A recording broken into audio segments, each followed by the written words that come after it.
गुमशुदगी का दिफा बिल्कुल नहीं किया। मैंने जबरी गुमशुदगी के नाम पे जो रियासत पे इल्ज़ामात लग रहे हैं उनका दिफा किया। तो ये जो लोग बाजियाब हुए पहले हैं, आप उनसे अपने आपने सवाल पूछा को, मैं क्यों पूछूं? आप पहले अपने सवालात को जब आप फ्रेम करते हैं, उसको भी सोचा सर, आपसे पूछ के तो सवाल नहीं फ्रेम करने। आप ये बताएं, ये बंदे किधर थे, किसकी तहवील में थे, अदालत को पहले क्यों छुपाया गया अदालत से? जब मैं गुफ्तगू करने की कोशिश करता हूँ ना, आप लड़ने की कोशिश करते हैं। अस्सलाम वालेकुम नाज़रीन, रिपोर्टिंग मुदस्सिर में आपको खुश आमदीद। नाज़रीन, आज इस्लामाबाद हाई कोर्ट में जो निगरान वज़ीर आज़म है अनवारुल हक काकड़, वो आज पेश हुए और आज बलोच मिसिंग पर्सनस के हवाले से जो एक काउंटर नैरेटिव था वो उन्होंने बयान किया। काफ़ी डिटेल में आज उन्होंने बात की। आज जब समाअत शुरू हुई तो निगरान वज़ीर आज़म जो है, मैं जहाँ पे अदालत में बैठा था, मेरे बिल्कुल साथ जो है वो आकर बैठ गए और उसके बाद जो है फिर जब केस कॉल हुआ तो वो उसके बाद तकरीबन 5 मिनट बाद वो रोस्ट्रम पर चले गए। उन्होंने अदालत में आज जो है वो मिसिंग पर्सनस के हवाले से क्या इंकशाफात किए और जो वहाँ पर जो मिसिंग पर्सनस के जो वकला थे उन्होंने आज अदालत में क्या बातें की, आपको इसकी तफसीलात बताएंगे। लेकिन अभी तक अगर आपने ये channel reporting with Asad subscribe नहीं किया तो चैनल ज़रूर सब्सक्राइब कीजिए। नाज़रीन, अनवारुल हक काकड़ जो है वो आज ये जो बलोच मिसिंग पर्सनस का केस था, इसकी आज 26वीं समाअत थी, उसमें पेश हुए। गुज़िश्ता 2 बार जो है इनको जब समन किया गया था तो ये अदालत पेश नहीं हुए थे। इस दफ़ा जो है वो पेश हुए हैं और जो है बिल्कुल जब ये आए थे तो रास्ते जो है वो बंद थे। मैं भी काफ़ी घूमता फिरता, गाड़ी तकरीबन 1 किलोमीटर दूर पैदल जो है वो खड़ी करके पैदल जो है वो पहुँचा हाई कोर्ट में। यहाँ पर भी काफ़ी आज सख्ती सी, और ज़ाहिरी बात है अगर वज़ीर आज़म है, बेशक निगरान है, लेकिन एक चीफ एग्जीक्यूटिव है तो उनका एक प्रोटोकॉल होता है, सिक्योरिटी प्रोटोकॉल, उसको फॉलो किया गया था। फिर लेकिन जब ये अदालत में आए तो ये एक लिटिगेंट की तरह कमरा अदालत में दाखिल हुए और बड़ा अच्छा इन्होंने एक परफ्यूम लगाया, क्योंकि मेरे बिल्कुल साथ बैठे हुए थे तो काफ़ी तेज़ परफ्यूम था, तो बड़ा अच्छा और बड़ा महंगा जो है वो परफ्यूम लग रहा था।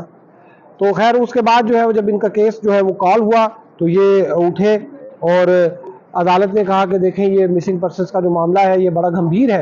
ये जो सिक्योरिटी एजेंसीज़ हैं ये बंदे उठाती हैं, लेकिन हमें इस पर एतराज़ नहीं है कि बंदों को उठाया जाए, लेकिन ये किसी कानून के दायरे में जो है ये चीज़ें होनी चाहिए। आप बता दें कि फ़लाँ केस में है, फ़लाँ जुर्म में है, इस वजह से हमने रखा हुआ है। तो उसके जवाब में जो है उन्होंने एक बहुत लंबी चौड़ी तकरीर की। उन्होंने कहा कि ये जो बलूचिस्तान है जोग्राफियाई एतबार से बड़ी अहमियत का हामिल है और यहाँ पर जो है वो इंसर्जेंसी है, यहाँ पर एक मुसल्लह बगावत जो है वो चल रही है। यहाँ पर जो लोग हैं वो चाहते हैं कि वो अपनी एक नई रियासत बनाएं, उनका एक अपना एक मौक़िफ़ है।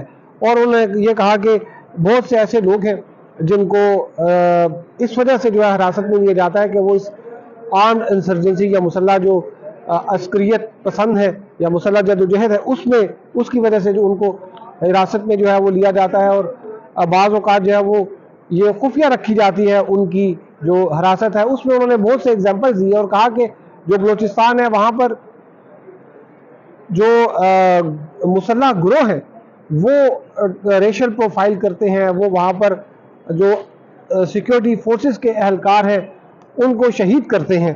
और ये उन्होंने कहा कि जो है वो बसों पे जो है वो उतार दिया जाता है और वो पूछते हैं कि ये यहाँ पर आपको चौधरी है या गुजर है, तो उनको जो है वो मार दिया जाता है। और उन्होंने कहा कि ये जो है चीज़ें राइट टू लाइफ है, एक आर्टिकल में दिया गया, वो हमारे पे भी, हुकूमत पाकिस्तान पर भी उसी तरह जो है उसकी इम्प्लीमेंटेशन है, पासदारी करना लाजिम है, जितनी कि कोई नॉन स्टेट एक्टर है, यानी जो कोई अगर कोई BLA का बंदा है तो वो भी जो राइट टू लाइफ, क्योंकि ये एक यूनिवर्सल जो है एक ह्यूमन राइट्स का जो डिक्लेरेशन है ये उसका हिस्सा है, तो ये सब पर जो है ये उसकी पाबंदी जो है वो यकसा होती है। उन्होंने कहा कि कुछ लोग जो है वो जो लोग दहशतगर्दी के इल्ज़ाम में जो है मारे जाते हैं या इस तरह के मुकाबले में मारे जाते हैं उनको ग्लोरीफाई करते हैं, लेकिन जो सिक्योरिटी फोर्सेस के एहलकार जो हैं वो शहीद होते हैं, या वो लोग सिविल सोसाइटी के जो कि लिबरल होते हैं और वो मुसल्लह जदोजहद को पसंद नहीं करते और उनको जो है वो निशाना बनाया जाता है, उनके लिए कोई ह्यूमन राइट्स वाले जो है वो अल्फाज जो है वो अपना आवाज़ नहीं उठाते। और उन्होंने बलूचिस्तान के जो साबिक चीफ जस्टिस है मस्कनज़ई, उनका जिक्र किया कि उन्होंने जब एक रिपोर्ट बनाई और उसके जो सिफारिशात थे वो जो मुसल्लह वहाँ पर अस्करियत पसंद है उनकी ख्वाहिशात के मुताबिक नहीं थे तो उनको भी शहीद कर दिया गया।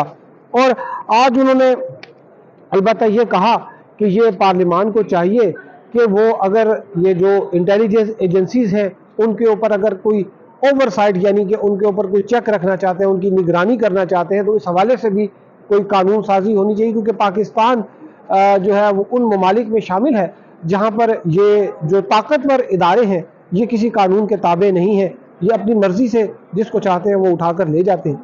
तो इस हवाले से कुछ लेजिस्लेशन जो है वो लाई गई थी। फरतुल्लाह बाबर जो है उन्होंने एक लेके आए थे कि इंटेलिजेंस जो एजेंसीज है, खुसूसन जो ये ISI है, इसके कोई रूल्स हो कि ये कहीं किसी पे जो है वो पार्लियामेंट्री ओवरसाइट हो, पार्लियामान जो है वो कोई यहाँ पर कोई अकाउंटेबिलिटी करे इनकी, लेकिन ऐसी जो कानून साजी जो है वो बस एक कागज़ का टुकड़ा ही बन के रह गई, उस पर ना तो कोई वोटिंग हो सकी ना उसका जो है वो कोई रिजल्ट निकल सका। और फिर उन्होंने ये भी जो है कहा कि अगर कोई दहशतगर्दी के इल्ज़ाम में जिन लोगों को पकड़ा जाता है तो अदालतें उनको छोड़ देती हैं। ये प्रोसिक्यूशन का सुकम है, ये जो कानून है, कानून शहादत है, उसका मेयार जो है वो इतना ज़्यादा है। जो वो पाकिस्तान का एक ये बड़ा अलमिया है कि यहाँ पर जो कानून शहादत है उसका मेयार अमेरिका से भी ज़्यादा जो है वो सख्त है, लेकिन यहाँ पर जो जराइम है या जो यहाँ पर हालात हैं वो तो जैसे युगांडा और ये अफ्रीका के तरक्की पजीर ममालिक की तरह की ह्यूमन राइट्स के यहाँ पर सूरत हाल है। तो एक ये चीज़ भी जो है अदालत ने कहा कि ये पार्लियामान का काम है। उन्होंने जो केयर टेकर प्राइम मिनिस्टर उन्होंने भी कहा कि मैं दरख्वास्त करूँगा जो आइंदा हुकूमत आएगी कि वो जो कानून शहादत है उसके ऊपर काम करे, जो विटनेस प्रोटेक्शन गवाहान की को प्रोटेक्ट करने के लिए कानून है उसको जो है बेहतर करे, जजों की प्रोटेक्शन के लिए, क्योंकि यहाँ पर तो जो है वो बहुत से ऐसे केसेस हैं दहशतगर्दी में जहाँ पर पूरे के पूरे जो गवाहान है प्रोसिक्यूशन के उनको ख़त्म कर दिया गया और जजेस जो है उनको भी निशाना बनाया जाता रहा है। तो आज इस पे उन्होंने जो बताया कि जब ये बात की अदालत ने कि हम आइंदा DGISI, DGIB और DGMI को तलब करेंगे, तो जो निगरान वज़ीर आज़म है उन्होंने इनका दिफा करते हुए कहा कि देखिए ये हुकूमत के ऊपर छोड़ दीजिए, ये उनकी सवाबदीद है कि वो क्या कमेटी बनाएंगे, क्या नहीं बनाएंगे, क्या होना चाहिए। लेकिन अदालत ने कोई इसकी बात से, जो निगरान वज़ीर आज़म है उनकी बात से कोई ख़ास इत्तफाक़ नहीं किया। उन्होंने कहा कि अगर कोई रिपोर्ट हमारे पास आएगी तो फिर हम जैसा मुनासिब चाहेंगे वैसा ही करेंगे।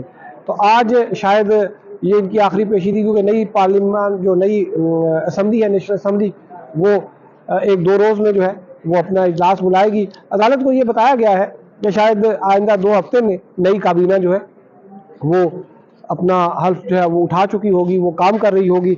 इसी वजह से जो है ये अप्रैल तक जो है वो इस केस की समाअत गई है। आपको इस हवाले से अपडेट करते रहेंगे। अब तक के लिए इतना ही, हमारे साथ रहने का शुक्रिया। अल्लाह हाफ़िज़।